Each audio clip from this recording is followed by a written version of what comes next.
Bienvenidos nuevamente a este podcast de geriatría, gerontología y trabajo interdisciplinario. El día de hoy tenemos un invitado muy especial, Óscar Flores Rosell. Óscar es licenciado en fisioterapia, tiene además un diplomado en evaluación del movimiento y readaptación motora, es certificado en fisiología del ejercicio y además es maratonista.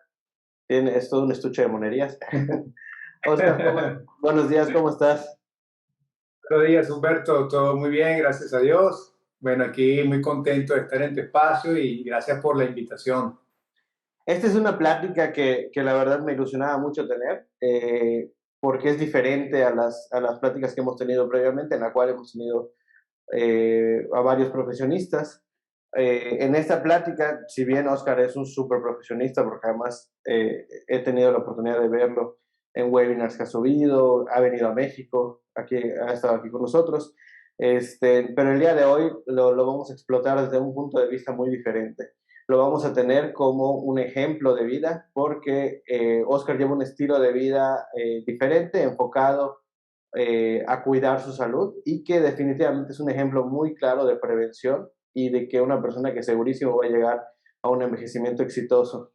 Entonces, Oscar, pues bueno, cuéntanos un poquito cómo o cuándo decides cuidar tu alimentación o cambiar todo tu estilo de vida, bueno, pero no solamente la alimentación. Sí. Bueno, gracias por ponerme como ejemplo, considerarme un ejemplo. Eso me honra mucho y también me llena de ilusión porque a la final lo hago o comparto la forma en que vivo mucho para transmitir ese mensaje de que es posible, por un lado, tener una vida más sana y que guarde una armonía con la forma moderna en la que vivimos. Y porque en definitiva, si nosotros queremos llegar a ser unos abuelos saludables y queremos tener calidad de vida en ese momento de la etapa en la que entramos en la tercera edad, como llaman, si queremos ser unos adultos mayores, longevos, mucho está o mucho radica en la forma en que vivamos desde la etapa de la niñez a la adultez, y ahí es donde está la clave de esa eterna juventud, porque la juventud es un, más que un estado físico, yo creo que es una actitud. Entonces, pues, en base a tu pregunta, Humberto, yo siempre he tenido mucha inquietud o mucha preocupación por el tema de la salud, porque, bueno, en mi familia tengo familiares con antecedentes de enfermedades crónicas no adquiridas y muy cercano, pues mi mamá falleció ya hace 12 años y falleció producto de las complicaciones de la diabetes. Entonces, eso en conjunto con otras motivaciones, pues me han llevado a ser muy cuidadoso, o me ha motivado a indagar, a investigar muchísimo sobre los factores que influyen en la generación de enfermedades crónicas no generativas y en la pérdida de la longevidad, en lo que es el proceso en sí de deterioro y envejecimiento.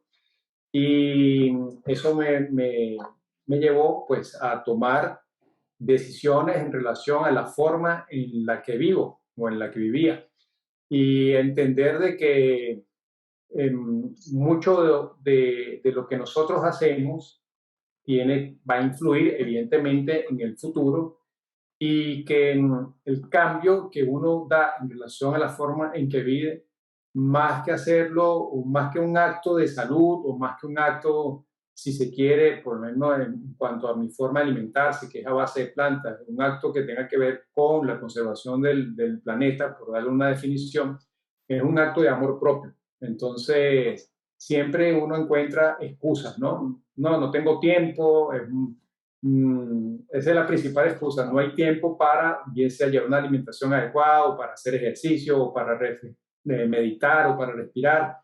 Y cuando tú haces esa conexión con el amor que tú mismo tienes que sentir hacia ti mismo, cuando tú te pones en primer plano desde el punto de vista de importancia como persona, tú conectas y haces lo necesario para que ese estilo de vida sea lo más consecuente con conservar tu salud, con llevar o potenciar tu longevidad y poder disfrutar a la final de lo que todos queremos, ¿no? Calidad de vida, no solamente en el mediano plazo, sino a muy largo plazo. Yo deseo llegar a la etapa del adulto mayor, quiero vivir los años que tenga que vivir, porque eso al final lo sabe el que está arriba, Dios, pero quiero vivirlo de una forma plena, en donde pueda disfrutar de mi familia, en donde no tenga dolencias, o en tal caso, si hay dolencias, que sean las mínimas posibles, y he entendido que mucho de ello va a depender de la forma en que viva hoy en día.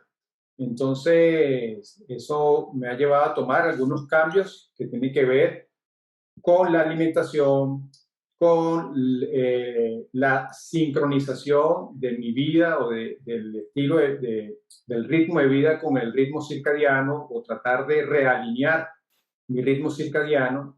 Me ha llevado a tomar decisiones que tienen que ver con darle tiempo a la meditación, a la respiración, y que si a la final, bueno, evidentemente con la actividad física, siempre he sido físicamente activo, eso es un sello característico en mi vida, pero que si al final nosotros nos ponemos a indagar y a resumir todo esto, vemos que no hay ningún secreto, que no es nada nuevo, y que inclusive es algo que practicaban tal vez no nuestros abuelos, porque nuestros abuelos en cierta forma muchos son víctimas de lo que es el proceso de la industrialización, pero sí nuestros bisabuelos y nuestros tatarabuelos o nuestros ancestros.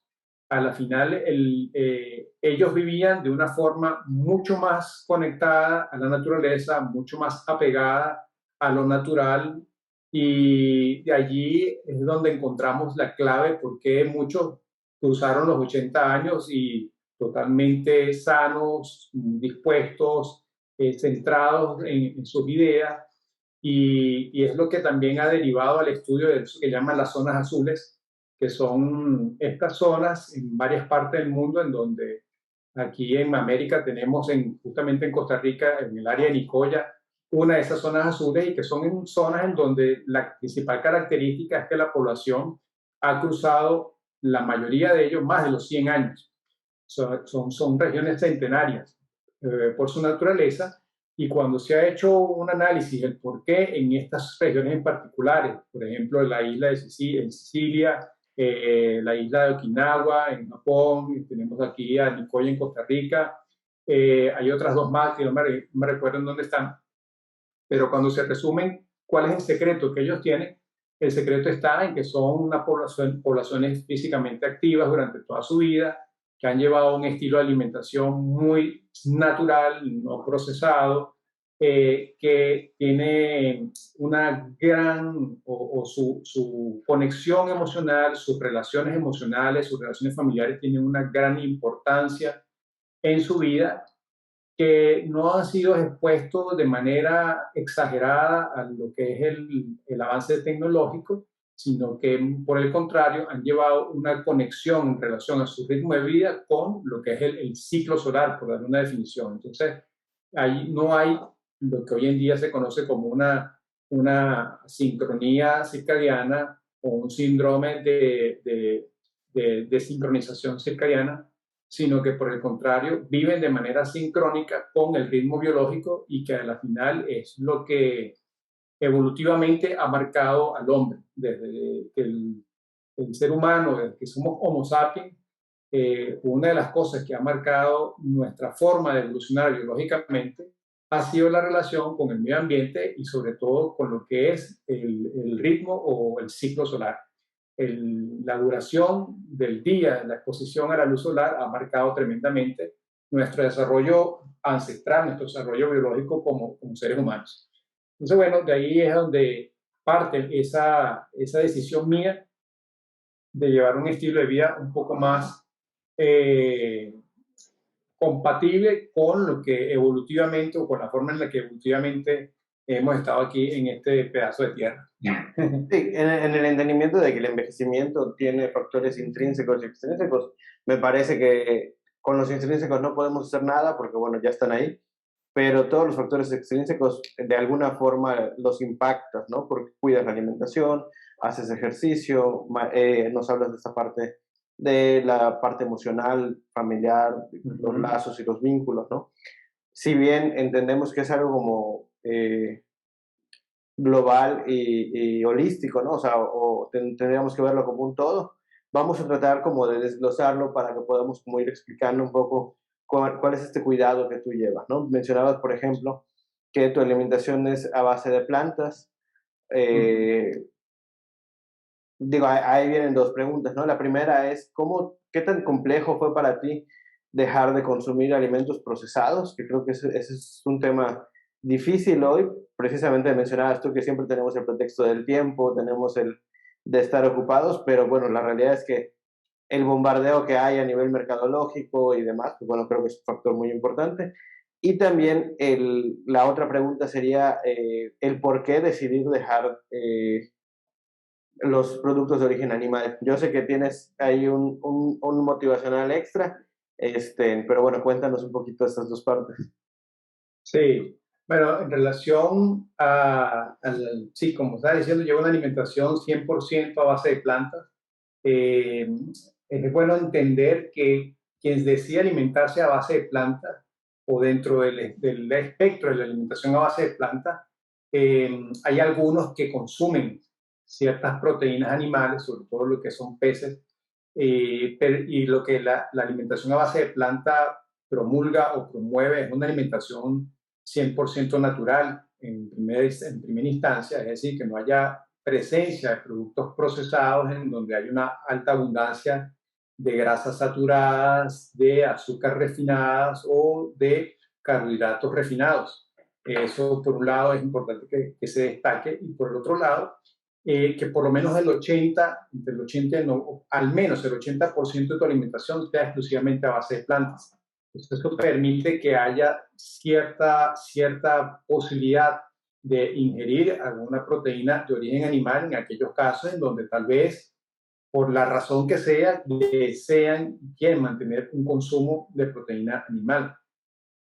En mi caso, esa transición vino por justamente toda esta investigación que he hecho a lo largo del tiempo de comprender un poco más la causa real de las enfermedades crónicas.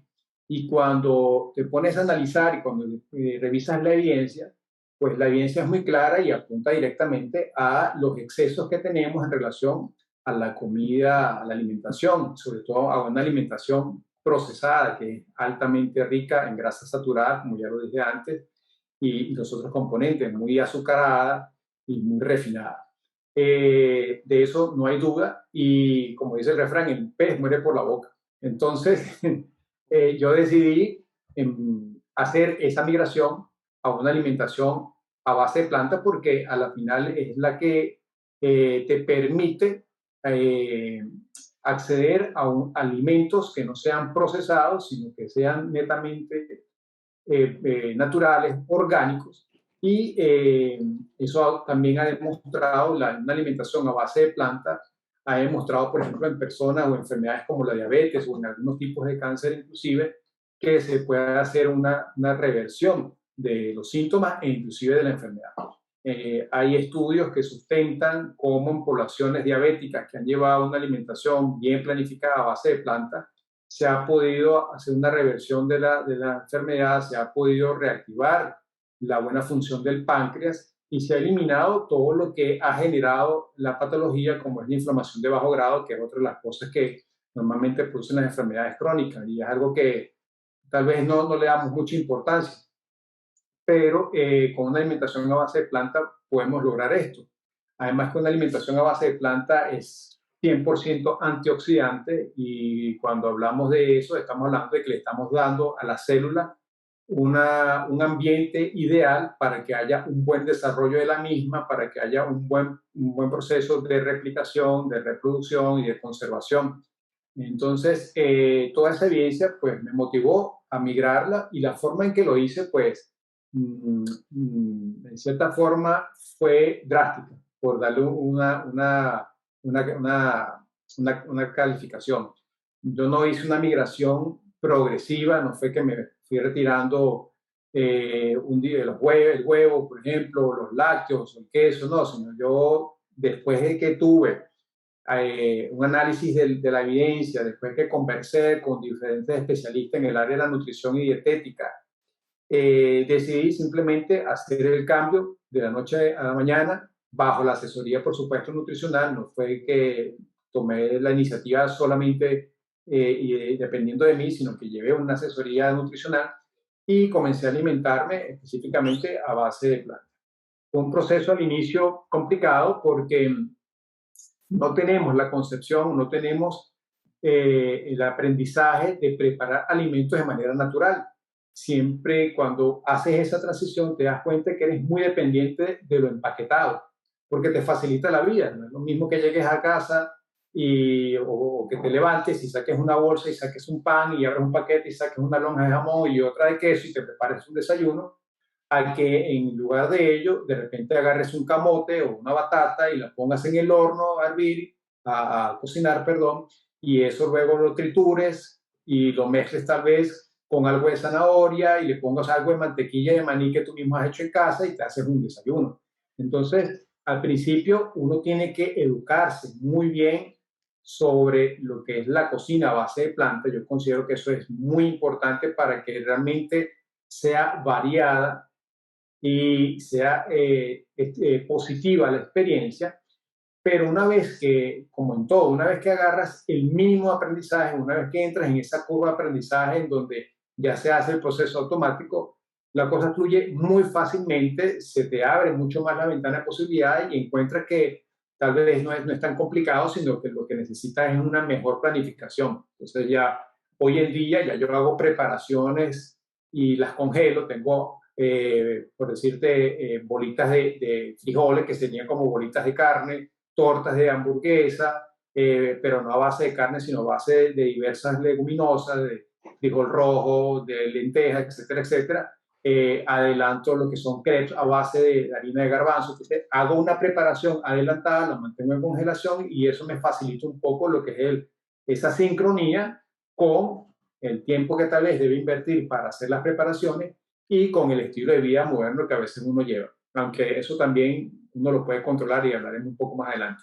Entonces, así ha sido mi transición hacia una alimentación a base de planta. Y el otro aspecto que tiene que ver con la no ingesta de proteína animal obedece principalmente a dos razones. Si lo vemos desde el enfoque de la salud, es un tema muy controversial en donde vas a encontrar apologistas y detractores en cuanto a lo que es el consumo de proteína animal y específicamente de carne roja. Sin embargo, cuando tú revisas el Instituto para la Investigación del Cáncer, te das cuenta que dentro de los carcinógenos, la carne roja como tal está clasificada como un carcinógeno número de tipo 2. Las carnes procesadas, embutidos, salchichas, etcétera, etcétera, están clasificadas como un carcinógeno tipo 1, es decir, que es altamente carcinógeno, y de eso tampoco hay nada que discutir, es algo en lo cual desde la OMS se está haciendo mayor promoción, inclusive en estimular a la población a disminuir el consumo de carne, de proteína, vamos a hablar de la carne específicamente, de carne roja, por esa relación que existe entre la producción de cáncer colorectal, cáncer de mama principalmente y esófago. Son los tres tipos de cáncer que guardan más relación con este alimento. Y, Entonces, por perdón un lado, que te interrumpa, ¿es propiamente la carne o es su proceso? O sea, por ejemplo, el hecho de que la ganadería ahora esté involucrada con antibióticos, con sí, medicamentos que ayudan a crecer al animalito. bueno, hay dos factores, ¿no? Evidentemente yo no soy nutricionista ni mucho menos, pero el haber investigado, el tener buscar el razonamiento para tomar estas decisiones me hace manejar cierta información. Evidentemente, el primer factor, un factor importante, es el procesamiento, es decir, la forma en que se cultiva o la forma en que se cría el ganado para la producción en masa, la industrialización de la carne o el consumo de carne conlleva a que el animal se críe en unas condiciones que no son las más favorables desde el punto de vista de higiene y que eso conlleva a un mayor uso de antibióticos.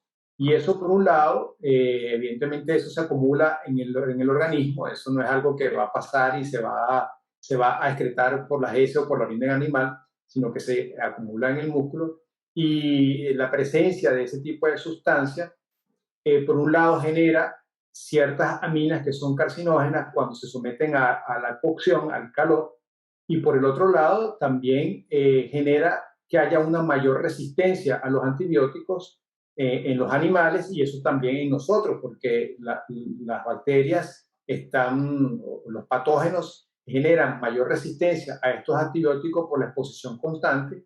Y de hecho, en estos días estaba leyendo un reporte de la OMS específicamente sobre la preocupación que existe a raíz de todo lo que ha pasado con la pandemia, de la preocupación que existe en la comunidad científica por la ya evidente resistencia a los antibióticos de ciertos patógenos producto de esta alta exposición a la que se está sometiendo, por un lado, por el proceso de producción de la carne para el consumo humano. Entonces, hay dos razones por allí que conllevan a ello, a que por estas razones sean consideradas el consumo de carne roja como un factor que predispone o que puede contribuir al desarrollo, en el caso particular del cáncer y de estos tres tipos de cáncer. Y por el otro lado, hay algunos que promueven más el consumo de una carne que sea de pastoreo, una carne que sea más orgánica, un animal que no sea alimentado por trigo o por soya o por otro tipo de alimento que muchas veces es modificado genéticamente, sino que se alimente del pasto libre. Ahí no hay como tal un consenso. Hay quienes hablan de que el problema, que si bien son animales que tienen una crianza más natural y que no tienen rastro de antibióticos en su carne, en su musculatura, hay algunos que hablan de ciertos factores que son promutadores celulares que están presentes propiamente en la carne y que evidentemente si el consumo es alto, y aquí es donde hay que contextualizar las cosas y ahí es donde yo he encontrado la balanza, si tú tienes un alto consumo de carne, evidentemente que estos factores que están presentes, que puedan generar mutaciones celulares, van a hacer que se exprese la enfermedad, que haya una mutación en tus células y que puedas desarrollarlos. Pero tal vez si el consumo es más distanciado, no hay esa posibilidad de que haya una mutación celular, disminuye notoriamente. Pero entra otro factor que ya es la parte ambiental, ¿no? Yo siempre converso con algunas personas que tal vez son muy defensoras del consumo de carne, basándose un poco en lo ancestral. Y yo siempre le digo, sí, bueno, evidentemente el ser humano ha llegado a donde ha llegado biológicamente porque en alguna etapa de su vida, lo sabemos, fue cazador y recolector antes de ser agricultor. Pero no puedes comparar el consumo de un animal o el consumo de carne hace 100.000 millones de años atrás, en donde el consumo del animal que se consumía era un animal salvaje que constantemente estaba en movimiento, en donde la concentración de grasa en su tejido muscular era muy mínima porque era un animal físicamente activo, a tal vez el animal de hoy en día que está prácticamente claustrado en un espacio reducido, en donde se lleva a un engorde y a un desarrollo rápido con hormonas que evidentemente van a generar una alteración de su estructura y que va a afectar a nuestro cuerpo. Por un lado eso y por... Porque además es lo que buscamos, esta parte de la grasa intramuscular en el ganado, porque los cortes Prime o Choice o de esa calidad son los que tienen un mayor marmoleo que son los que tienen. Exactamente, sí. Y evidentemente son mucho más, palatiblemente, son mucho más ricos, evidentemente. A mayor presencia de grasa intramuscular en estos cortes, pues la palatabilidad aumenta, se hace mucho más exquisito. Entonces, bueno, eso influye o es algo que uno tiene que considerar, ¿no? Si hablamos ancestralmente, no es lo mismo ese animal y lo otro era que no todos los días, cuando tú salías de tu comarca en esa época ancestral, tú tenías a disposición un animal para comer.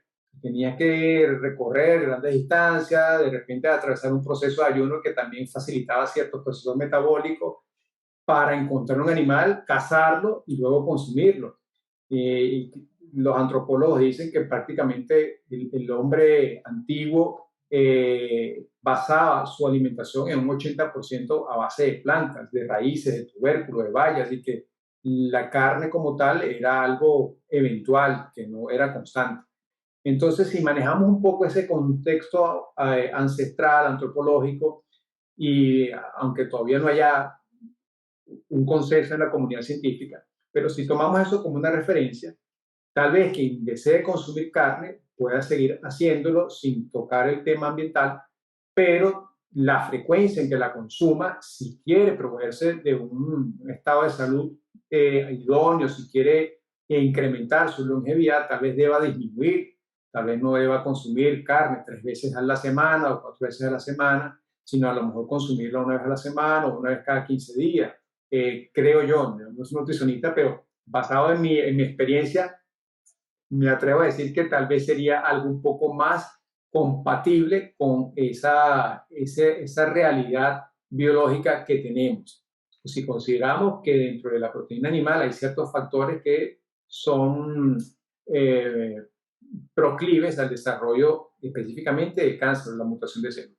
Entonces, eso por allí fueron dos de las principales razones que me motivaron a alimentarme netamente a base de plantas y a excluir lo que es la proteína animal de mi alimentación. No te consumo leche, no te consumo huevos. Hay ciertos factores ahí relacionados también con el huevo que se asocia a cáncer, igual con la leche y la caseína. Hay muchas cosas que uno puede discutir y podemos encontrar personas que te dicen, bueno, pero eso puede ser mitos o no hay una evidencia científica o ahí hay algunos que te dicen, bueno, pero es que depende también de, una cosa es la relación la propensión a, y otra cosa es el hecho que realmente lo produce. Y sí, pues eso también entra en juego. Si no es lo mismo que tú consumas un huevo, tal vez una vez a la semana o cada 15 días, a que lo consumas diariamente. Hay mucho que analizar en cuanto al contexto en relación a la proteína animal. Sin embargo, y es algo de lo que siempre digo con los nutricionistas, bueno, ¿cuál es la alimentación más saludable? ¿Cuál es la alimentación que debemos seguir los seres humanos? A la final depende de cada quien, ¿no? Pero yo no creo que haya una alimentación perfecta. Lo que tiene que ser es natural, bien sea que consumas o no proteína animal, si la proteína es de origen de pastoreo va a ser mucho mejor. Pero hay algo que no es discutible y que eso sí no hay forma de tapar el sol con un dedo, y es que no podemos sustentar la vida humana o la alimentación humana a base de proteína animal, porque genera un alto costo en lo que es en la conservación o tiene un alto impacto ambiental y insostenible para nuestra vida, porque siempre se habla mucho de la conservación del planeta con esto del cambio climático, y yo creo que más allá de pensar en el planeta, se trata de nuestra sobrevivencia. Entonces, sí, desde el punto de vista ambiental, no hay discusión de que el consumo de proteína animal tiene que ser sustituido por proteína de origen vegetal, por ejemplo, si tenemos que hacer mucho más hincapié en consumir alimentos vegetales, porque no es sostenible una alimentación a base de proteína animal para el planeta y para la sobrevida del ser humano en este mundo. Y ahí, pues, tú, como te das cuenta, esto tiene mucha arista, ¿no? Y se relaciona con muchas cosas. Claro, por ejemplo, en la parte de ambiental, uno de los problemas que tenemos hoy en día es la cuestión del agua, ¿no? Y se supone que, o sea, hay una estadística que menciona que para producir 1 kilo de carne necesitamos más de 5.000 litros de agua. Entonces, Exactamente. el costo de acabar con el ambiente por la producción de carne, pues sí, sí se vuelve muy elevado. Es en Sí, tope, y ahí, disculpa que te interrumpa, y la gente que nos escucha, bueno, pero ¿qué tiene que ver eso con longevidad y calidad de vida? Y tiene que ver mucho. El ambiente incide muchísimo en lo que es el estado de salud de las personas. Hay estudios hablando de lo que es el agua en sí. El agua es un recurso vital para la célula. Uno de los principales factores que acelera el envejecimiento es la deshidratación y la calidad del agua.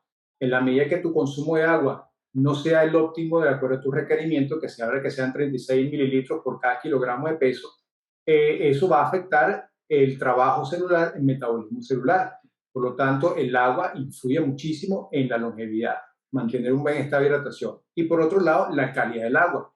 En la medida en que el agua tenga mayor cantidad de residuos químicos, en la medida en que el agua tenga mayor cantidad de sustancias tóxicas, que es otro de los factores que influye en la pérdida o en el envejecimiento en sí, en la pérdida de la longevidad, es la intoxicación.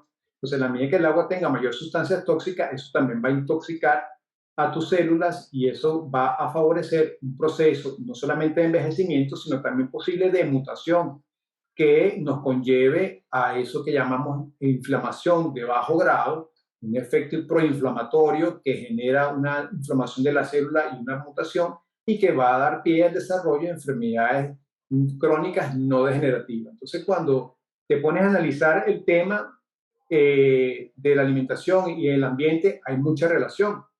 Por otro lado, la calidad del aire también influye muchísimo en lo que es el estado idóneo de vida de una célula. En la medida en que el aire tenga mayor concentración de sustancias tóxicas, es un aire que nosotros inhalamos, es un aire que evidentemente va a influir en la vida celular, en la replicación celular. Y en la medida en que en la medida de que el consumo de carne, asociándolo al consumo de carne, en la medida que el consumo de carne se incremente en la población, hoy en día creo que somos 7.000 millones de habitantes, perdón, en el planeta y se estima que para el 2050 lleguemos a 10.000 billones.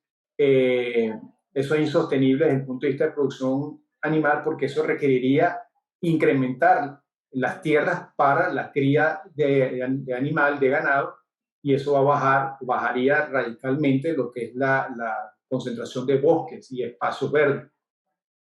Hay estudios en donde ya se demuestra que cuando nosotros pasamos al menos una hora en contacto con la naturaleza, respirando ese aire que emana en un bosque, nosotros nos beneficiamos tremendamente de él porque inhalamos ciertos fitoquímicos que están presentes en el ambiente, en el aire de esos bosques, que también tienen efectos antiinflamatorios y antioxidantes en nuestras células. Y por supuesto que eso va a generar un estado de envejecimiento o se va a desacelerar el envejecimiento en sí y va a incrementar la longevidad de nuestra vida, de nuestro cuerpo.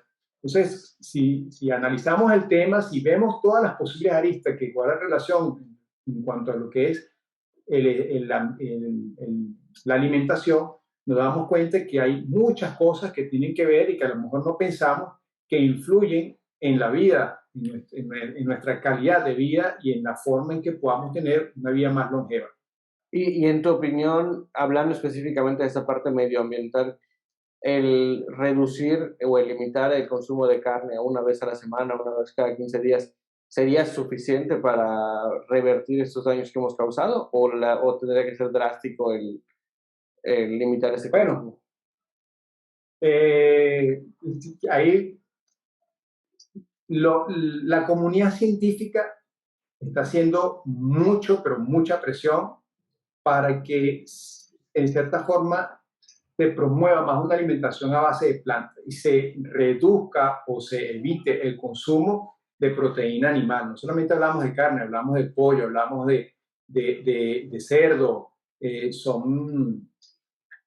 para no desviarme tanto del tema, se está incentivando mucho a una alimentación a base de plantas porque si para el 2030 no cambiamos un poco el panorama climático, vamos a entrar en un proceso de no reversión en cuanto al daño que se está generando en el ecosistema y en el equilibrio del ecosistema. Por lo tanto, yo creo que si tú me preguntaras a mí cuál es mi opinión, yo creo que como seres humanos, si queremos seguir viviendo y si no queremos ser partícipe de nuestra propia extinción, aunque suene algo muy radical y aunque suene algo como muy a largo plazo, tenemos apenas 10 años, dicen la comunidad científica, si al 2030 no logramos revertir ese aumento de la temperatura de 1.5 grados en el planeta, vamos a entrar en un punto de no retorno desde el punto de vista ambiental. Y ahí es donde yo digo, no va a tener sentido si haces ejercicio, no va a tener sentido si quieres llevar tal o cual alimentación, porque a la final, sobre todo los más vulnerables, todos vamos a sufrir los efectos de este cambio climático de una manera un poco más drástica, porque ya lo estamos viviendo, pero va a ser mucho más drástico. Sí, y esta parte mencionabas que no solamente es con respecto a la carne roja, sino otros animales como pollos, cerdos y demás. Aquí en Yucatán tenemos una de las productoras más grandes de carne de cerdo. De hecho, importan a Japón, a China y a otros lugares. Pero eso ya tuvo un costo. Nosotros tenemos contaminado nuestro manto freático. Y Mm. digo, estaba viendo un documental el otro día donde mencionaban que si en cualquier zona del subsuelo nosotros extraemos agua aquí en Yucatán, sale contaminada. Entonces prácticamente Sí, ya destruimos ese manto freático.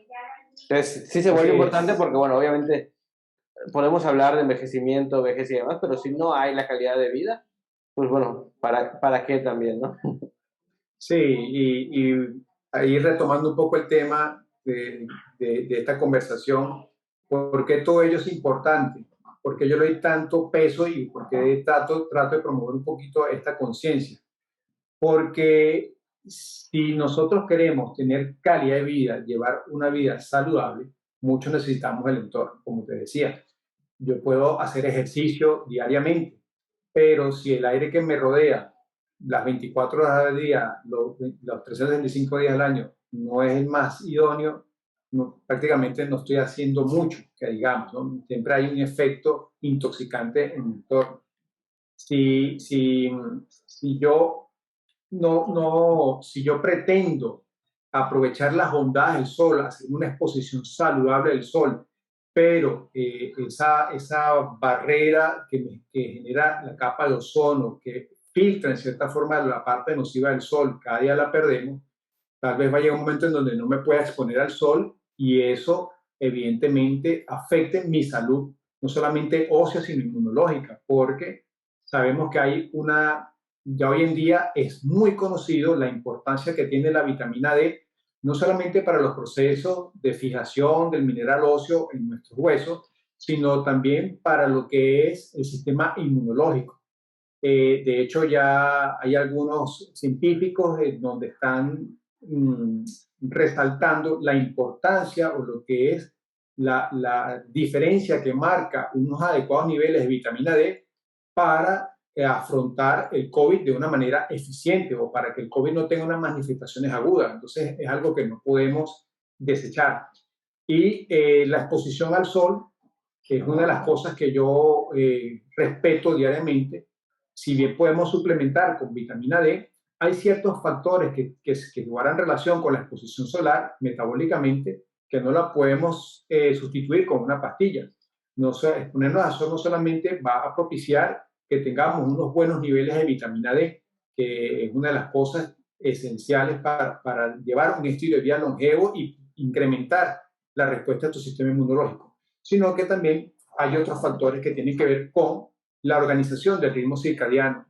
Cuando nosotros percibimos los primeros rayos solares, se genera toda una activación de ese ciclo de vigilia en donde hay un aumento de la segregación, por ejemplo, de serotonina, se activa la segregación de cortisol, se incrementa la actividad pancreática y eso hace que evidentemente nuestras reservas de glucosa o de glucógeno muscular sean aprovechadas. Eso por un lado, marca lo que es el arranque del proceso metabólico. Hay otras cosas que tienen que ver con la liberación de testosterona, que es importante para el desarrollo muscular.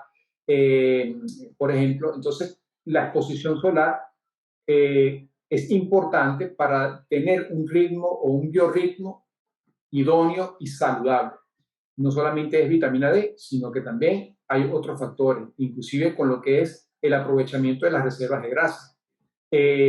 Si nosotros, así como tratamos de sincronizar nuestra vida con la luz solar, también tratamos de sincronizar nuestro ritmo de alimentación, podemos hacer un aprovechamiento mucho más eficiente de nuestra reserva energética. Y aquí es en donde entra en juego otra de las cosas que yo hago, que es la práctica del ayuno. Yo hago un ayuno intermitente con una ventana de 16 horas de ayuno con 8 horas de alimentación. Eh, ¿Qué ventajas tiene el ayuno? Pues muchísimas desde el punto de vista de salud. Hoy en día, por las tendencias y por la obsesión que a veces se tiene por la ganancia o la pérdida de peso, sobre todo con la pérdida de peso, se pretende utilizar el ayuno como una herramienta para la reducción de peso corporal, lo cual es algo totalmente erróneo, porque la idea de ayunar no es que tú pierdas peso. O sea, si tú quieres perder peso, hay otras estrategias nutricionales que puedes conversar con un nutricionista, porque al final lo que te permite perder peso en un proceso de ayuno no es el ayuno en sí, sino es la restricción calórica que se produce. Y eso, de hecho, de eso no hay nada que discutir. Entonces, con una alimentación bien planificada, tal vez en donde no tengas ayuno, pero que hay una restricción calórica, igual te vas a beneficiar de esa pérdida de peso. Pero ¿qué me ofrece el ayuno desde el punto de vista de salud? El ayuno, cuando yo prolongo mi estado de ayuno, que biológicamente es la forma en que nosotros hemos evolucionado, porque como decía al principio, cuando estamos en la época de las cavernas, por decirlo de una manera, no nos levantábamos y teníamos una refri en donde sacábamos el alimento, sino teníamos que procurar nuestro alimento. Entonces despertábamos cuando el sol se asomaba, empezaban los primeros rayos del sol, empezaba la faena de alimentación. Entonces había que buscar el alimento, bien sea que fuese una raíz o bien sea que fuese una fruta, había que recolectar el alimento, o si era de cacería, había que cazar el animal. Entonces, biológicamente, nosotros estamos adaptados para estar en un ayuno en las primeras horas del día, en donde lo que hacemos es aprovechar nuestras reservas de grasa como fuente de energía y nuestras reservas de glucógeno de una manera mucho más óptima. No es un funcionamiento energético netamente expensa de glucosa, sino que tenemos un equilibrio en cuanto a los sistemas energéticos y trabajamos o generamos energía en forma de ATP a expensa de ese tejido graso, a expensa de los ácidos grasos que tenemos acumulados en nuestro cuerpo, y generamos energía también a expensa del glucógeno que tenemos almacenado en nuestros músculos, en nuestro hígado, o en tal caso de la glucosa que va por el torrente sanguíneo. Entonces, biológicamente estamos adaptados para el ayuno, y adicionalmente ese proceso de ayuno, de eso también hay mucha evidencia. El ayuno ha demostrado que tiene un proceso regenerativo a nivel celular, porque al no ingerir alimentos en una ventana saludable, se promueve lo que es el proceso de fagocitosis, por un lado, a nivel celular, y se promueve la generación de células madres para hacer un proceso de reparación celular más efectivo. Eso contribuye, evidentemente, a que tu vida sea mucho más longeva, y es una de las grandes bondades que tiene el ayuno. Entonces, si combinamos exposición solar, o si nosotros alineamos nuestro ritmo circadiano con el sol y adicionalmente hacemos práctica de ese ayuno que ancestralmente lo hemos tenido de una manera saludable y no con fines netamente estéticos, vamos a aprovechar o vamos a sacarle las mayores bondades posibles a estos dos procesos para potenciar nuestro estado de salud. Entonces, en línea con esto del sol y en línea con esto del ambiente, y por eso hago tanto hincapié en la parte ambiental, así como sale el sol se oculta y entra la noche. ¿Qué pasa hoy en día con la sociedad moderna? ¿Qué pasa con la exposición a la tecnología que tenemos hoy en día? Que se oculta el sol, son las 6, 7, 8 de la noche, 9, 10 de la noche, 11 de la noche, y estamos expuestos a luz brillante, a luz azul. La luz azul o el espectro azul de la luz es el espectro que se relaciona con la luz de la mañana y que es la señal bioquímica que entra a través del ojo y que pasa por el quiasma supraóptico, el núcleo supraquiasmático, perdón, que nos dice es momento de activar nuestro estado de alerta y nos mantenemos metabólicamente y celularmente activos. Si nosotros mantenemos esa emisión de luz azul durante las horas nocturnas, que es en donde se debería activar ya no el proceso, el ciclo de la serotonina, sino de la melatonina, que es la hormona que nos permite entrar en proceso de relajación y de regeneración celular. Si seguimos en presencia de serotonina, entonces vamos a estar en un ciclo de desgaste en donde no le estamos permitiendo a nuestras células regenerarse. Y esto es una de las cosas que sucede con la exposición a la luz azul, sobre todo en horas nocturnas. Estamos generando una transgresión circadiana, le estamos dando una señal errada a nuestro cuerpo en donde le estamos diciendo que es de día cuando es de noche. Y estamos alterando no solamente los procesos de regeneración celular, sino la duración, la extensión, la durabilidad de este proceso de regeneración celular. Lo ideal es que, y eso es una de las cosas que yo hago también, No es que yo vivo aislado de la tecnología, de los computadores y del celular, pero hoy en día también la tecnología tiene ciertas aplicaciones que te permiten hacer un uso más consciente de tu exposición a los equipos electrónicos, a la luz y programarla. Tú puedes activar el modo nocturno en el teléfono o en la pantalla del computador, puedes activar el modo sueño para que después de cierta hora disminuyan las notificaciones y eso no llame tu atención. Puedes reducir la cantidad de luces que tienes en casa, en vez de usar luz blanca y brillante, usar luz cálida. Son cosas que van más en línea con la sincronía de nuestro ritmo circadiano y son las señales idóneas que nos van a decir a nuestro cuerpo, ya es hora de descansar, es hora de arrancar nuestro proceso de regeneración celular y eso va a contribuir a que tengas un periodo de descanso mucho más idóneo, que es otra de las cosas que siempre procuro, el sueño. Nosotros le hemos restado un valor tremendo al sueño y el sueño es un proceso vital para la regeneración celular.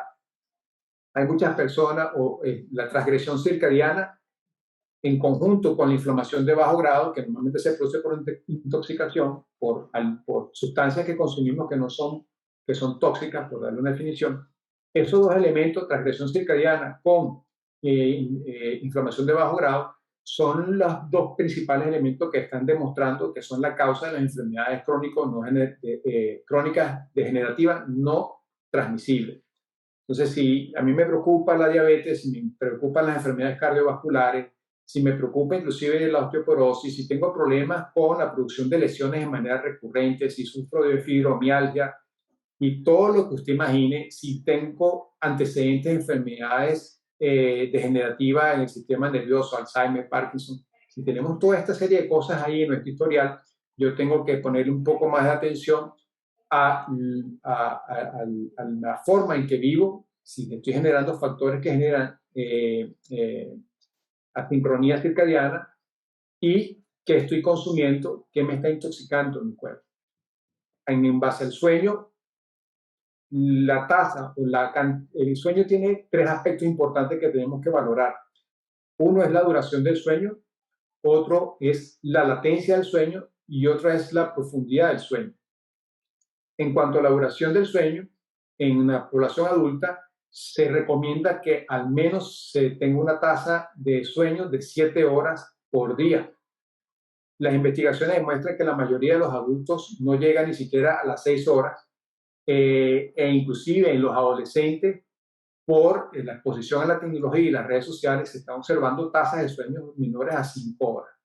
Son muchachos que se acuestan muy tarde, 12 de la noche, y que a lo mejor se tienen que levantar a las 5 de la mañana y que en ese periodo no logran cubrir la tasa de sueño necesaria para los procesos de regeneración y de reparación celular. Por otro lado, tiene que ver con la latencia del sueño. La latencia del sueño habla del periodo, del tiempo que yo tardo en entrar en sueño profundo, o en sueño, no en sueño profundo, pero en sueño, en dormirme. Se habla que una latencia idónea debe estar entre 5 y 7 minutos, no más de ella. Pero cuando yo me voy a la cama y paso media hora dando vueltas aquí para allá y no logro conciliar el sueño, tengo una latencia aumentada y eso afecta también la calidad del sueño. ¿Qué factores afectan la latencia? La cantidad de tiempo o qué tanto tiempo previo dejé yo exponerme a luz azul, el uso de recursos electrónicos, por ejemplo, qué tan iluminada tuve la casa. Porque en la medida que esa señal lumínica se mantenga, ese núcleo supraquiasmático que capta la luz y que le dice a la glándula pineal, estamos en proceso de vigilia, se va a mantener activo. Entonces, mientras yo más tardíamente o mientras más corta sea la ventana en donde dejo usar equipos electrónicos y me voy a la cama, mientras más corta sea esa ventana, más latencia del sueño voy a tener, es decir, voy a tardar más en conciliar el sueño. Y el otro factor que decía es la profundidad del sueño. Si no tengo un manejo asertivo del estrés, si constantemente yo tengo aquí en mi cabeza pensamientos que me están tal vez generando distracción o que me generan atención, no distracción, sino que me generan atención y no logro conciliar un sueño profundo, durante el sueño profundo es cuando se logra liberar mayor cantidad de melatonina y generar mayor reparación celular. Inclusive la hormona de crecimiento, esa hormona que nos permite favorecer la generación de células madre y reparación del celular, se genera durante los ciclos de sueño profundo. Si no logro alcanzar el ciclo de sueño profundo, ese ciclo REM, entonces tampoco voy a generar una liberación de esta sustancia y eso va a alterar en sí mismo el proceso de regeneración y reparación celular. ¿Qué hago yo para propiciar un poco ello? Y bueno, no es que lo haga yo, sino que es lo que la evidencia, lo que las investigaciones sugieren. Ahí es donde entra un proceso importante que es el de la respiración y la meditación. Sobre todo antes de ir a la cama, si tú tienes una rutina para meditar, para respirar, eso conlleva a que tengas una mayor tranquilidad mental, de que tengas un poco más de paz interna y que logres conciliar un sueño mucho más reparador y más profundo. Y hoy en día encuentras podcasts, encuentras aplicaciones, encuentras lo que tú quieras desde el punto de vista electrónico que te permiten hacer respiraciones guiadas o meditaciones guiadas que van a contribuir un poco a lograr ese clima o ese estado de equilibrio emocional y mental. Esas cosas, aunque uno no lo ve y no lo entiende, no lo relaciona, fíjate cómo te he hecho una relación desde lo ambiental hasta llegar al sueño, que influyen tremendamente en la calidad de vida, en desacelerar el proceso de envejecimiento natural, en incrementar la longevidad y en lograr una calidad de vida que a la final es la que todos buscamos, o cosechar una calidad de vida en la etapa temprana que nos permita tener una vejez saludable. Sí, de hecho yo hice un diagramita aquí ya que estaba apuntando y obviamente todo tiene una relación, ¿no? La alimentación, pues bueno, hay alimentos que son proinflamatorios, lo del aparato, obviamente los aparatos tecnológicos que mencionas con la luz azul, pues al darle ese input al cuerpo de que estamos despertando, ¿no? Porque pues, es prácticamente lo que hace, pues hay un aumento del cortisol, como mencionabas, que eso es lo normal al despertar, pero el mantener niveles de cortisol elevados, pues bueno, el cortisol es una hormona que es proinflamatoria, ¿no? Entonces, pues mantiene este estadio de inflamación de bajo grado de manera constante. Ahora, evidentemente, conociendo el estilo de vida de una persona, podríamos saber si está en ese punto de inflamación de bajo grado, pero ¿hay algún signo, algún síntoma que pueda a la gente decir, ah, bueno, sí, definitivamente estoy así, o sea, tengo este proceso de inflamación? Sí, son fácilmente identificables. Uno, vamos a empezar con el sueño. ¿Cuántas horas duermes? ¿Cómo es tu sueño? ¿Te despiertas descansado? ¿Te despiertas con ganas de seguir durmiendo? Dos, ¿cómo están tus niveles de medidas antropométricas, por ejemplo? ¿Cómo está tu relación de cintura-cadera, que es un indicador por excelencia de riesgo metabólico? ¿Cuántos centímetros tenemos abdomen? ¿Cuántos centímetros tenemos a nivel de la cadera? Y la división entre ellos, ¿qué índice te da? Eso es algo que podemos ver tranquilamente. Tres, el peso, aunque el peso tal vez sea es algo variable, porque yo puedo tener una alta densidad muscular, y después hablamos de eso, y darme un peso alto según adecuada mi estatura, pero es un peso en un tejido metabólicamente activo, que es muy diferente a que tengas un sobrepeso a expensa de tejido graso. Por allí. Tres, o otro factor, ¿qué tanto consumo? Abro la despensa y veo mi despensa, mi alacena, y veo qué tanto producto procesado tengo. Eso también me dice qué tanta probabilidad tengo de cursar con una inflamación de bajo grado. Que la inflamación de bajo grado no te da ningún síntoma, sino luego, después cuando ya aparece la enfermedad. Otro factor, ¿qué tanto alimento natural consumo? O sea, yo consumo consumo 5 raciones, entre 5 y 6 raciones entre frutas y vegetales al día, o no. ¿Qué tanta agua tomo? ¿Cómo es mi orina? Cuando voy a orinar, mi orina tiene tendencia a ser siempre clara, o por el contrario, tiene tendencia a ser siempre oscura. ¿Qué tanto uso la tecnología, o por cuánto tiempo me expongo en la noche a el uso de tecnología? ¿Lo hago hasta cierta hora, o lo continúo hasta largas horas en la noche? Entonces yo creo que hay cosas que son muy evidentes, que no necesitamos un análisis bioquímico sanguíneo para saber si tenemos marcadores preinflamatorios o no, sino que son sencillamente hábitos, y ahí es donde viene la palabra clave, es construir hábitos. Si tengo hábitos que son proinflamatorios, evidentemente yo en algún momento de mi vida voy a generar una manifestación de esa inflamación crónica de bajo grado que vengo atravesando tal vez desde que soy un adolescente o de que soy inclusive un niño. Esto no se va a manifestar de un día para el otro, esto es un proceso de acumulación continua durante muchos años que en algún momento se manifiesta. Uno lo manifiestan por problemas con problemas cardiovasculares, otros lo manifiestan con problemas en la regulación de la glicemia, otros tal vez lo presentan con problemas asociados a enfermedades degenerativas nerviosas, por cualquier lado se puede manifestar. Otros en el ámbito deportivo, otros se pueden manifestar con lesiones recurrentes.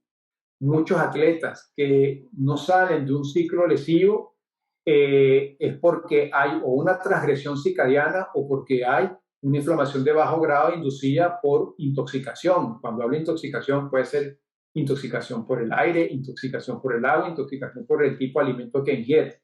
Entonces, creo que hay muchas formas de uno tratar de precisar si alguien está en riesgo o no de tener una inflamación de bajo grado y una transgresión circadiana. Y también considero que nosotros como fisioterapeutas tenemos una gran posibilidad de intervención en detectar estos factores, porque un paciente, primero, somos los especialistas del movimiento, nos consultan cuando hay alteraciones del movimiento. Y ahorita vamos a hablar del movimiento y del ejercicio, la importancia que tiene para un estilo de vida longevo. Pero nos consultan cuando hay o pérdida del movimiento o queremos hacer movimiento, sobre todo en el grupo poblacional en el cual tú te has especializado, que es de la tercera edad. Si yo hago un tamizaje de qué factores, bien sea proinflamatorio o de transgresión circadiana, están presentes en este paciente o en esta persona que me consulta, yo puedo hacer un abordaje mucho más integral, donde no solamente me enfoque en el ejercicio, sino en como profesional de la salud, educarlo para que él haga un cambio en su estilo de vida. Yo he tenido pacientes en donde, corredores específicamente, en donde, y recuerdo un caso muy particular de un corredor que constantemente tenía lesiones a nivel del tendón de Aquiles, procesos inflamatorios en el tendón de Aquiles. Y empecé a indagarlo. Y yo, bueno, mira, que te lesiones una vez puede ser por sobrecarga, por sobreentrenamiento, pero que te lesiones varias veces no es algo que tenga que ver con la parte estructural. Y aquí uno como fisio tiene que ir un poco más allá. Y empecé a investigar un poco cómo eran sus hábitos de vida y me di cuenta que, número uno, que no tenía las horas de sueño idóneas. Número dos, que no había una tasa de consumo o de hidratación ideal. Y número tres, que había un alto consumo de grasas saturadas y de alimentos de origen animal. Y le dije, mira, yo te sugiero que hagas esto. Tenía los valores de triglicéridos súper elevados también y tiene una hipercolesterolemia que también sabemos que guarda relación con ciertas patologías musculoesqueléticas. Entonces tenemos que ir un poco más allá. Y le sugerí un plan más allá de lo terapéutico y del abordaje de movimiento. También le sugerí hacer ciertos cambios en su estilo de vida, empezar a construir hábitos. En compañía con una nutricionista hicimos una planificación en donde redujera el consumo de proteína animal y de grasa saturada, mejoramos un poco más su hidratación y le hice hincapié en el sueño, en las horas de sueño y en darle estrategias que le permitieran hacer una regulación mucho más efectiva del ciclo del sueño. ¿Cuál fue la sorpresa o cuál fue el resultado? El resultado fue que esa resiliencia o esa recidiva de lesiones a nivel del tendón de Aquiles empezó a disminuir. Empezamos un ciclo terapéutico, cumplimos ese ciclo terapéutico y luego de haber tener 4 meses bajo un nuevo esquema de hábitos de vida, no volvió a manifestar lesiones. Y esto fue altamente poderoso para él porque se dio cuenta de dos cosas. Número uno, que su lesión no tenía que ver tanto con que corriera y que podía seguir haciendo práctica algo que le apasionaba y que es movimiento y que es saludable. Y número dos, que mucho influye el estilo de vida que lleva en tu salud. Y él empezó a notar otros cambios, evidentemente, cambios con la calidad del sueño, cambios con el peso corporal, cambios con el estado de humor también. Muchas cosas empezaron a cambiar.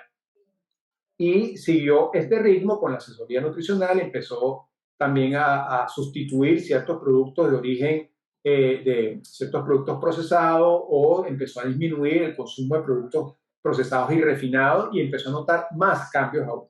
Entonces, como fisioterapeuta tenemos una alta posibilidad de hacer match con esto que se llama medicina del estilo de vida y que lo que busca es justamente conectarnos con una forma más natural, con la forma en la que biológicamente el ser humano ha evolucionado, que es un estilo de vida en contacto con la naturaleza, consumiendo productos naturales de la temporada, de acuerdo a las estaciones, si tienes estaciones en tu país, que va en mucho más línea con el ritmo circadiano, que respeta el ritmo circadiano y que le da una gran importancia al ciclo de la noche. Y allí es en donde yo considero que tenemos que ampliar nuestra visión y sobre todo con estos casos que nos consultan recurrentemente, cuando hay una lesión, sea cual sea, que se manifiesta de manera crónica, o cuando tienes un paciente, un cliente, como lo quieras llamar, un participante, que te consulta por una lesión y al cabo del tiempo te consulta por otra y al cabo del tiempo manifiesta otra dolencia, algo está pasando en su sistema. Lo que el cuerpo está mandando son señales de que o bien está en un proceso de inflamación de bajo grado o bien está en un proceso de transgresión circadiana y que tenemos que canalizar, que tenemos que saber detectar y darle la debida canalización con los otros profesionales de la salud para que podamos darle una resolución no solamente a su motivo de consulta, sino darle una estructura mucho más saludable a su estilo de vida y a sus hábitos de vida. Ahora, seguro que va a surgir una duda en la gente, ¿no? ¿Es viable conservar esta alimentación basada en plantas hasta en la tercera edad con respecto al consumo de proteína y demás?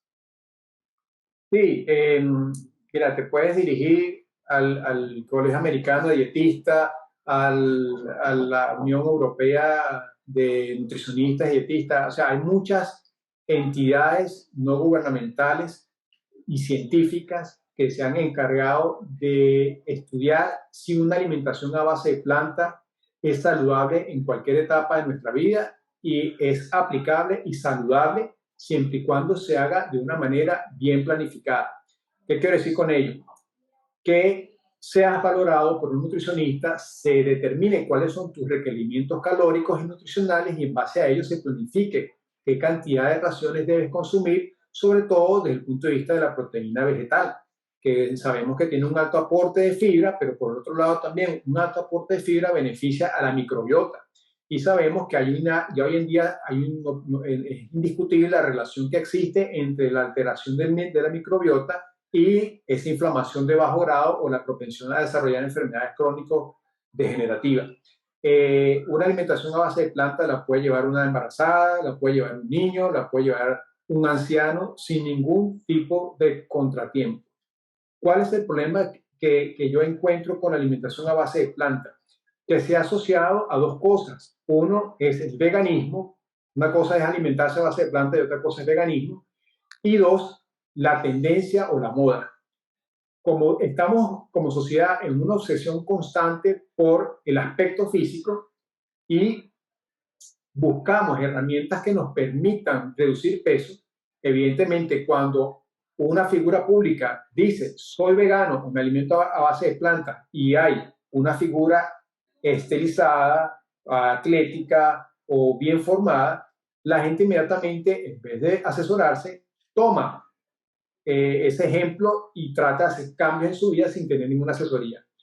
Esto es un gran error, porque una de las cosas que tiene que tener la alimentación a base de planta es planificación, no solamente en el requerimiento nutreico y calórico, sino también en la preparación. Entonces, si tú vas a migrar a base de plantas, tú tienes que primero evaluarte y consumir la cantidad de nutrientes que tu cuerpo necesita para que sea saludable. Entonces la gente dirá, bueno, pero si tengo que hacer todo eso, me quedo comiendo de manera tradicional. Pero ¿quién te dice que comer tradicionalmente es saludable? Si fuese tradicional consumir productos procesados o un alto consumo de carne o de lácteos, no tuviésemos los problemas que a lo mejor tenemos enfermedades crónico-degenerativas y que se está haciendo tanto hincapié en que el principal elemento es la alimentación y la actividad física. Entonces, para que se entienda un poquito el contexto de que no porque sea alimentación a base de planta y requiera planificación, es diferente a lo otro, ¿no? Lo otro también requiere planificación y asesoría y seguimiento, es lo que no lo hacemos. Y por el otro lado, tiene que ver, eso en relación a lo estético, y en relación al otro es el veganismo. El veganismo es una corriente filosófica que se enmarca principalmente en el respeto y el derecho de los derechos de los animales y que tiene una alta sensibilidad o se centra en lo que es la compasión animal para la generación de sus acciones. Pero el hecho de que te alimentes a base de plantas no quiere decir que seas vegano. Como toda corriente filosófica, yo considero que las corrientes filosóficas tienen tendencia a la radicalización, al extremismo. Y en el caso del veganismo, es muy radical en relación a su discurso. No lo critico, pero siento que es muy radical. Pero como se ha asociado la alimentación vegana a alimentación a base de plantas, o como lo que principalmente desde el punto de vista de marketing se habla de alimentación vegana, se ha asociado ambas ideas. Y cuando tú le dices a alguien que ha llevado durante 40 años una alimentación omnívora, que tiene que alimentarse a base, que tiene que alimentarse como un vegano, y escucha cuál es el mensaje del vegano en relación a los animales, evidentemente eso genera un choque y genera una resistencia y genera una mala información de este estilo de alimentación o de este estilo de vida, más que alimentación. Yo diría que la alimentación a base de planta empieza por la alimentación, pero te lleva a un estilo de vida, porque yo empecé con migrar la alimentación y ahora tengo un estilo de vida totalmente alineado a la forma en que naturalmente o sincrónicamente deberíamos vivir con el ambiente. Entonces pienso que esos son todos los factores que nos permiten a veces pensar que una alimentación a base de planta no es lo más idóneo para la población humana.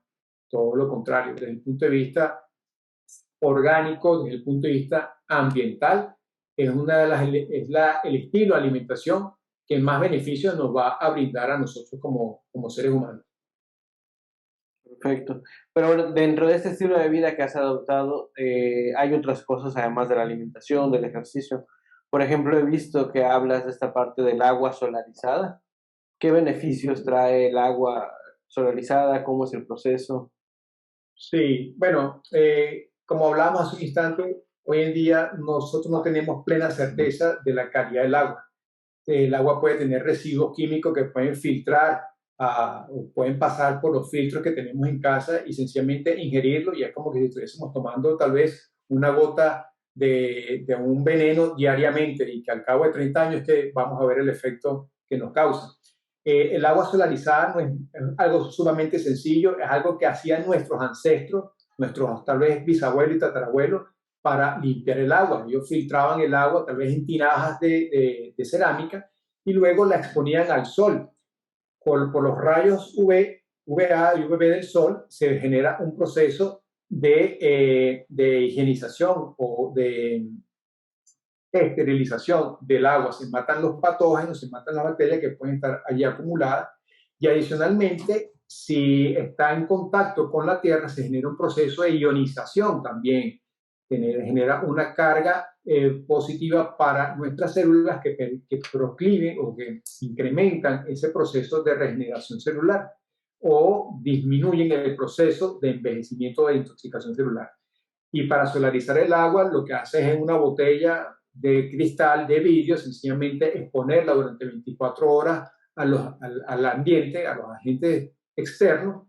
Evidentemente que el impacto que le pegue el sol, pero si no le pega el sol no hay problema porque los rayos van a seguir penetrando esa capa atmosférica, tal vez si hay nubosidad, y eso genera ese proceso entonces de sanitización del agua y de ionización. Es un agua mucho más limpia, mucho más pura, que va a tener un efecto beneficioso en la regeneración celular. Los filtros que tenemos en casa no logran hacer este proceso al 100% y como te decía hace un instante o al inicio de la conversación, muchas de las cosas que yo hago no tienen nada de mágica ni tienen tal vez nada de innovador, son cosas que hacían nuestros abuelos, nuestros bisabuelos, nuestros tatarabuelos para poder subsistir en el entorno que les rodeaba. Y vimos que la tasa de enfermedades crónicas en esas épocas era muy baja, muy escasa. Ellos morían principalmente era por infecciones, porque no teníamos el desarrollo tecnológico a nivel de medicina ni acceso a fármacos que combatieran ciertos procesos infecciosos y evidentemente la expectativa de vida era menor. Pero si nosotros nos apegamos un poco a esas cosas tradicionales que conocemos de nuestros abuelos, de nuestros bisabuelos, de nuestros tatarabuelos, y que son de bajo costo, que no requieren una inversión tremenda, que no requieren un espacio tremendo, y nos vamos a beneficiar tremendamente en la salud. Es una inversión en salud a largo plazo. Eso en relación a lo que es el agua solarizada, y por eso la aplico y por eso lo tomo. He visto diferencias, si me preguntas. El Oscar de hoy en día, que se alimenta a base de plantas y que lleva un estilo de vida más en línea con la naturaleza, sin tocar el ejercicio, porque siempre he hecho ejercicio, es diferente al Oscar de hace 5 años atrás, que llevaba una alimentación más procesada, a pesar de que yo siempre he comido mucho vegetal y mucha fruta, pero digamos que llevaba una alimentación omnívora y que no prestaba tanta atención a estas pequeñas cosas. Sí, es muy diferente en todos los sentidos, no solamente en composición corporal, sino en algo que yo considero que es muy valioso para nosotros los seres humanos, que es el rendimiento. Sentirnos que rendimos, no sentir cansancio, no sentir el agobio, no sentir malestares, tener siempre disposición, energía para hacer las cosas de tu día a día. Para mí eso es muy valioso y eso es una de las principales cosas que yo he notado. Eh, el proceso en cuanto a ejercicio, mi proceso de recuperación hoy en día es rápido, es acelerado. Evidentemente, ingiero muchísimos antioxidantes, pero no solamente la alimentación, sino es el estilo de vida. Yo respeto mis horas de sueño, yo me expongo al sol, yo evito acostarme después de las 9:30 de la noche. Yo a las 9:30 de la noche yo estoy en cama dormido, ya he meditado, ya he respirado. Desde las 7:30 ya no recibo notificaciones en el teléfono. Entonces, son muchas cosas que influyen en que mi proceso de recuperación post ejercicio sea rápido, sea más eficiente y que yo tenga un nivel de energía, quitando el ejercicio, siento un nivel de energía bastante alto durante todo el día y no sienta esa sensación de fatiga que a veces en otra época yo lograba percibir al final del día. Llegaba a las 7, a las 8 de la noche y yo me quería ir a la cama porque estaba realmente agotado. Hoy en día yo llego a la cama no porque esté agotado, sino porque sé que es hora de dormir, pero pudiera seguir haciendo miles de cosas más. Entonces creo que eso tiene mucho peso a la hora de vivir. Y bueno, hay otras cosas evidentes, lo que es la piel, la calidad de la piel, la composición corporal, como te decía. Son muchas cosas que evidentemente la forma en que duermo, la profundidad del sueño, la forma en que me levanto, son muchas cosas que he sentido un cambio tremendo en cuanto a mi percepción personal. Sí, los cambios son grandes y digo, tú que lo haces, obviamente lo notas más, pero sí es impresionante el cómo has logrado integrar todo esto, ¿no? Sí, ahí a veces dice, pero alimentarse de plantas es costoso, requiere tiempo. Y realmente yo sigo trabajando, viendo pacientes. A veces me tengo tengo una agenda que no es estructurada porque hago mucha consulta online. Entonces, no es que disponga de mucho tiempo. Tengo 2 hijos que atender, yo soy la señora de la casa, yo me encargo de la casa. O sea, tengo una agenda como todo el mundo la tiene. Pero lo, lo que he hecho es organizarme, optimizar. Y muchas veces pongo el ejemplo de la tecnología. Mientras de 7 a 9 hay algunos que a lo mejor están conectados en el teléfono, qué sé yo, viendo las redes sociales, Facebook, revisando el Instagram. Yo tal vez de 7 a 9 estoy en la cocina adelantando tal vez unas hamburguesas, unas tortas para hacer de garbanzo, o adelantando un hummus o adelantando un queso vegetal en esas 2 horas de tiempo para el día siguiente o para la semana. Entonces, lo que no requiere ni más tiempo, sino lo que requiere es que tú hagas un aprovechamiento real del tiempo para, primeramente, cubrir tus necesidades de vida y luego el ocio y la distracción. Y en relación a costos, allí también entra en juego otra cosa que es importante que la gente lo sepa. Alimentarse a base de planta no es ir al supermercado o al automercado y comprarse todos los productos veganos. Si tú haces eso, es insostenible económicamente. Y por un lado, no estás cambiando nada porque igualmente siguen siendo productos procesados. Que su base sean plantas no quiere decir que sean más saludables. Son productos procesados que tienen agregantes, que tienen conservantes, que tienen una serie de químicos que a veces los pintan como orgánicos, pero que a la final es comida procesada. Si tú te alimentas a base de plantas de manera real, tú compras en la feria del agricultor o buscas el productor local que a lo mejor cosecha de manera orgánica, y si lo haces de esa forma es mucho más económico. Yo te puedo decir que comparativamente con el presupuesto de antes de una alimentación omnívora en casa, hoy en día lo que yo invierto en comida es tal vez un 20% menos, pudiese ser mucho menos, pero es un 20% menos porque yo reinvierto ciertos costos en otros productos que a lo mejor me incrementan un poco más la calidad de vida, pero que no son indispensables. Te pongo un ejemplo. Semillas de cáñamo o de hemp, yo las compro, no las necesito al 100% porque tengo otras fuentes vegetales que me brindan tal vez omega 3, omega 6, sustancias antiinflamatorias, pero como me excede dinero en comparación a una alimentación omnívora a la que llevaba antes, como tengo un excedente, puedo invertirlo o reinvertirlo en este tipo de cosas. Proteína en polvo vegetal o de origen vegetal, como hago ejercicio. Alguien que no tenga un alto requerimiento energético o que no haga ejercicio en la intensidad o en la frecuencia que hago yo, a lo mejor no necesita invertir en este tipo de productos, sino simplemente comprar pues sus leguminosas, los granos, los frijoles, los garbanzos, los vegetales, la fruta, y va a encontrar que alimentarse a base de planta, muy al contrario de lo que se cree que es costoso, es mucho más económico que si te alimentas a base de proteína animal. Aquí te pongo el ejemplo de la carne. Aquí un kilo de carne, un corte estándar, puede estar sobre sería como unos, tal vez, bueno, en Costa Rica es costoso, pero entre 10 y 12 dólares, vamos a ponerlo algo así. Un corte básico, nada del otro mundo, entre 10 y 12 dólares. Y un kilo de garbanzo te está costando 2 dólares.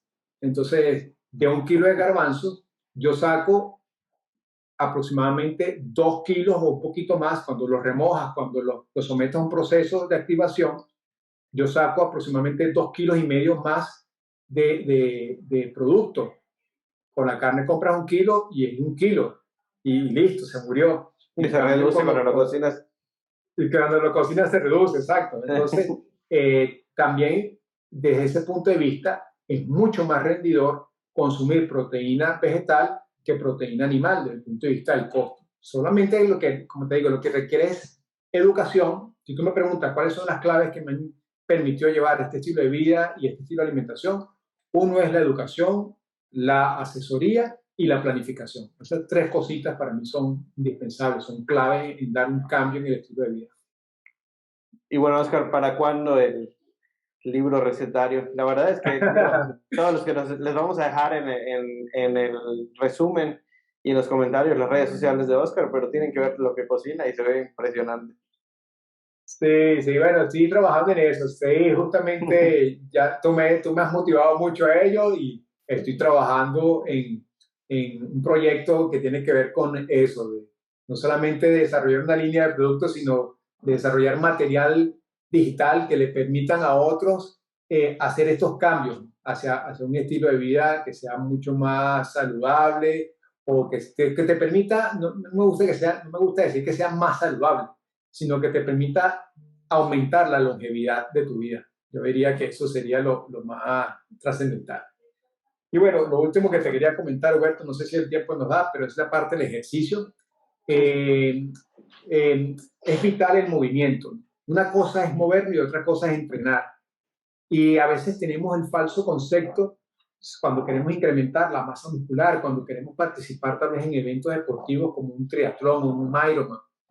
Está bien que lo hagas una vez al año o un maratón una vez al año, tal vez 2 veces al año, pero cuando tú te sometes, lo que el cuerpo requiere y amerita es movernos diariamente.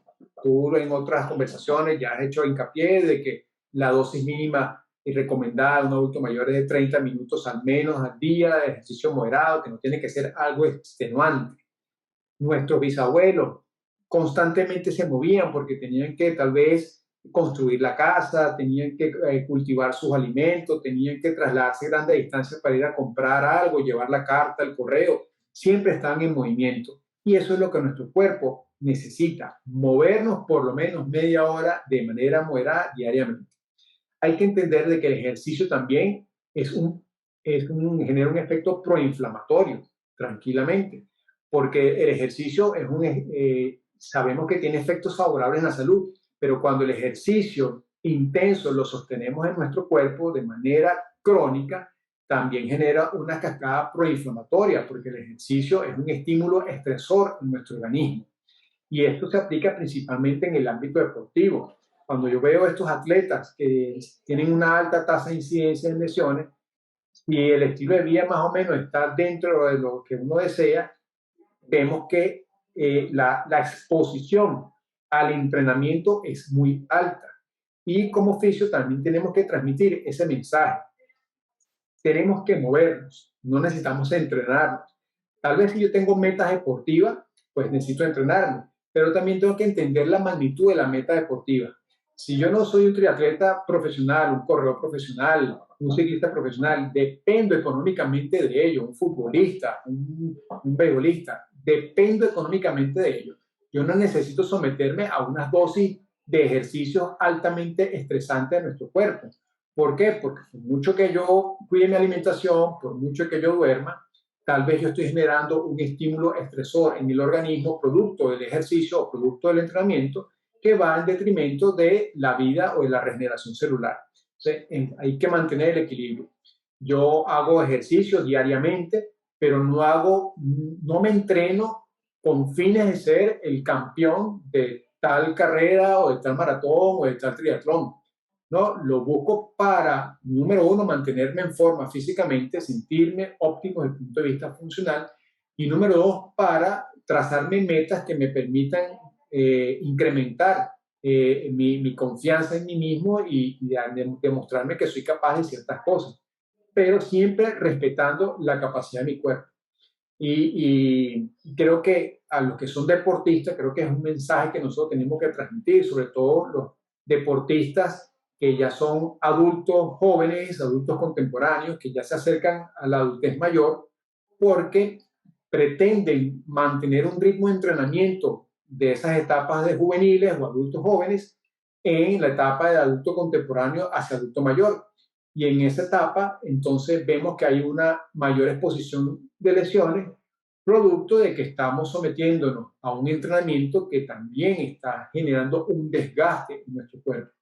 O sea, el ejercicio en sí ha demostrado, de eso hay evidencia que son indiscutibles de que es favorable y necesario para la salud, pero como en todo, los extremos son dañinos. Hay que mantenernos centrados en cuanto a lo que es la exposición del ejercicio y procurar que esa exposición en todo momento sea beneficiosa y no perjudicial a largo plazo o por efecto crónico acumulado. Sí, entonces se habla que el alto rendimiento no es viable a largo plazo también, ¿no? Precisamente por ese daño metabólico que se puede generar. Exactamente. Sin embargo, también he visto estudios que hablan sobre los beneficios del HIIT en adultos mayores inclusive, pero yo creo que sí genera una cuestión metabólica importante, ¿no? Obviamente, dentro de mis planes de tratamiento yo no pongo un HIIT en un adulto mayor, menos que está empezando a hacer ejercicio, ¿no?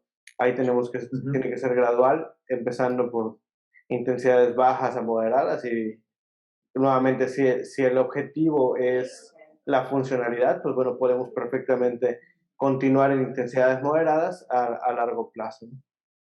Exactamente. Sí, y allí con el entrenamiento interválico de alta intensidad o de intensidad en el adulto mayor, como decía, es una metodología aplicable, pero no necesariamente tal vez yo tengo un adulto mayor que no me consulta porque tiene una dolencia, sino porque quiere ser asesorado desde el punto de vista de ejercicio físico, adaptado a su etapa de vida. Como oficio me consulta, ¿no? Digo yo.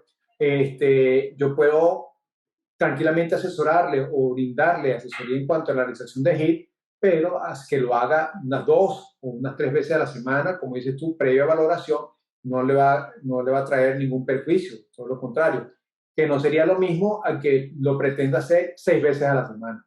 Allí sí, porque constantemente tal vez se está sometiendo a un estímulo estresor.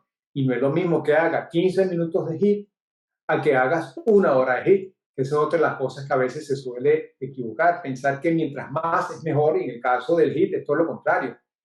Mientras más intenso y menor tiempo es mejor. Entonces eso optimiza muchas cosas desde el punto de vista no solamente de funcionamiento, sino en cuanto a lo que es el aprovechamiento del tiempo y que es replicable tranquilamente con personas de la tercera edad.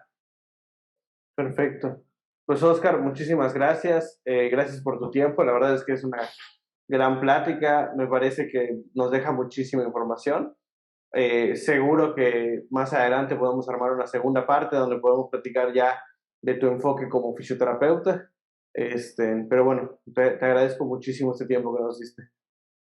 A ti, Humberto, de verdad que muy complacido, ha sido un honor participar y siempre estamos aquí a disposición tuya y el equipo para aportar sencillamente experiencias y conocimientos en base a lo que uno tiene y desde la humildad que uno pueda tener. Así Gracias. que muchas gracias y será hasta la próxima.